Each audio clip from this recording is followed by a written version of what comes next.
MHC Madras high court recruitment written exam cut off மார்க்கை பற்றி ஒரு விஷயம் இந்த வீடியோவில் சொல்கிறேன், நல்லா தெளிவாக கேட்டுக்கோங்க. ஆக்சுவலி இந்த மெட்ராஸ் ஹைகோர்ட்டு கீழே இருக்கக்கூடிய அந்த தாலுகா அண்டு டிஸ்ட்ரிக்ட் கோர்ட்டுக்கான ரெக்ரூட்மெண்ட் இதுக்கு முன்னாடி நடந்துச்சு பார்த்தீங்களா, ஆஃபீஸ் அசிஸ்டண்ட், ஓகேங்களா. அதிலலாம் பார்த்தீங்கன்னா அந்த மாதிரி கோர்ட் எக்ஸாம்லலாம் பார்ட் ஏல தமிழ் அப்படின்றது எலிஜிபிலிட்டி எக்ஸாம் அப்படின்னு சொல்லி கொடுத்துருந்தாலுமே, எலிஜிபிலிட்டி டெஸ்ட் அப்படின்னு சொல்லியிருந்தாலுமே பட் அது ஸ்கோரிங் பேப்பரை தான் கன்சிடர் பண்ணுவாங்க. எங்கே இந்த தாலுகா மற்றும் மாவட்ட நீதிமன்ற எக்ஸாமில் கன்சிடர் பண்ணாங்க. பட் இது டைரக்டாக Madras high court and Madurai bench, இந்த 2 கோர்ட்டு அண்டு கோயம்புத்தூர் ஒரு இடம், ஓகே, இந்த 3 பிளேசஸ்க்கான ஒரு ரெக்ரூட்மெண்ட் இது, இந்த 3 பிளேசஸ் மட்டும்தான். பட் இந்த மாதிரி டைரக்ட் பெரிய கோர்ட்டில் ஆள் எடுக்கும் என்ன பண்ணுவாங்கன்னா, தமிழ் எலிஜிபிலிட்டி டெஸ்ட்டாக மட்டும்தான் கன்சிடர் பண்ணுவாங்க. இதை ஒரு ஸ்கோரிங் பேப்பராக கன்சிடர் பண்ண மாட்டாங்க. இன்னும் புரியுற மாதிரி சொல்கிறதா இருந்தால், இந்த இப்போ வரக்கூடிய இந்த ஆஃபீஸ் அசிஸ்டன்ட் இந்த மாதிரி மெட்ராஸ் ஹைகோர்ட் ரெக்ரூட்மெண்ட் புதுசாக நியூ அனௌன்ஸ்மெண்ட் வந்திருக்கு பார்த்தீங்களா, இதுக்கு உங்களுக்கு தமிழ் ஒரு ஸ்கோரிங் பேப்பர் கிடையாது, ஒன்லி எலிஜிபிலிட்டி டெஸ்ட்டு. அதாவது அவங்களுக்கு சொல்லப்பட்ட நீங்கள் மார்க் பாஸ் மார்க் எடுத்தால் போதும். மொத்தமாக 25 கொஸ்டின்ஸ் 25 மார்க்னு சொல்கிறாங்க பார்த்தீங்களா, ஒரு கொஸ்டின் ஒரு மார்க், அப்போ 25 கொஸ்டின் 25 மார்க்கா. இந்த 25 மார்க்கில் நீங்கள் 10 மார்க் எடுத்தாலே போதும், அந்த பாஸ் மார்க் எடுத்தால் போதும், ஓகேங்களா. என்னதான் நீங்கள் இந்த எக்ஸாமில் தமிழில் 25க்கு 25 எடுத்தாலுமே உங்களை கண்டுக்கிற மாட்டாங்க, கன்சிடர் பண்ணவே மாட்டாங்க, தமிழை கன்சிடர் பண்ணவே மாட்டாங்க. ஒன்லி ரிட்டன் எக்ஸாமுக்கான கட் ஆஃப் பார்ட் பியை மட்டும் தான் கன்சிடர் பண்ணுவாங்க.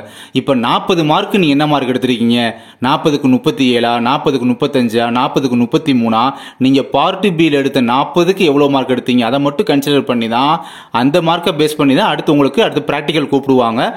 இந்த விஷயம் இன்னும் சிலர் தெரியாமல் இருக்கீங்க, அதுக்காக இந்த வீடியோ மூலமாக உங்கள்கிட்ட கன்வே பண்ணுறேன். அவங்க கொடுத்துருக்க அந்த ரெக்ரூட்மெண்ட் இன்ஸ்ட்ரக்ஷனில் 15வது பேஜில் இப்போ நம்ம பார்க்குறோம். எழுத்துத் தேர்வில் பகுதி அவில் பெறப்படும் குறைந்தபட்ச மதிப்பெண்கள் தகுதிக்கானது மட்டுமே. அந்த மதிப்பெண்கள் தேர்வாளர்களின் இறுதிப்பட்டியலில் தயாரிக்கும் பொழுது கணக்கில் எடுத்துக்கொள்ளப்பட மாட்டாது. என்ன சொல்கிறாங்க ஃபர்ஸ்ட் பாயிண்ட்ல, ரிட்டன் எக்ஸாமில் பார்ட் ஏல நீங்கள் எடுக்கக்கூடிய அந்த மினிமம் மார்க் ஜஸ்ட் ஒரு எலிஜிபிள் மட்டும்தான். அந்த தமிழ் மார்க் அப்படின்றது அந்த லிஸ்ட்டு உங்களுக்கு ப்ரிப்பேர் பண்ணுவாங்களா, செலெக்ஷன் லிஸ்ட், அப்படி ப்ரிப்பேர் பண்ணும் போது உங்களுக்கு தமிழ் மார்க்கை அந்த பார்ட் ஏவை நாங்கள் கன்சிடர் பண்ண மாட்டோம் அப்படின்னு சொல்லிட்டாங்க.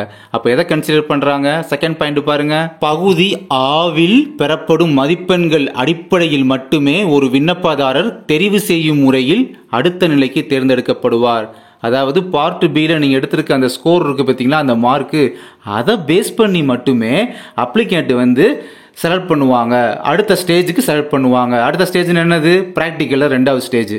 ஸோ இப்படி தான் அவங்கள செலக்ட் பண்ணுவாங்க அப்படின்னு தெளிவாக இன்ஸ்ட்ரக்ஷனில் கொடுத்துருக்காங்க.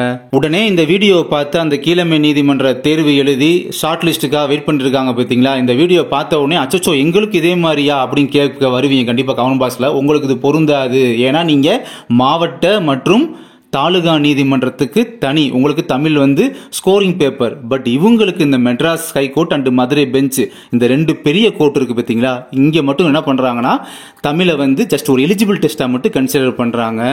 இங்கே வெறும் 10 மார்க் எடுத்தால் போதும் பாஸ், 25க்கு 10 படிக்காமலே போய் அழகா பாஸ் பண்ணிட்டு வந்துடலாம். அப்போ என்ன கன்சிடர் பண்ணி நம்ம ஃபோக்கஸ் பண்ணணும், அங்கே பார்ட் பியை தான் ஃபோக்கஸ் பண்ணி படிக்க வேண்டியது இருக்குது, பார்ட் ஏ ஃபோக்கஸ் பண்ண தேவையே இல்லை அப்படின்றத இந்த வீடியோ மூலமாக உங்கள்கிட்ட ஒரு மோட்டிவ் பண்ணுறேன். தேங்க்யூ.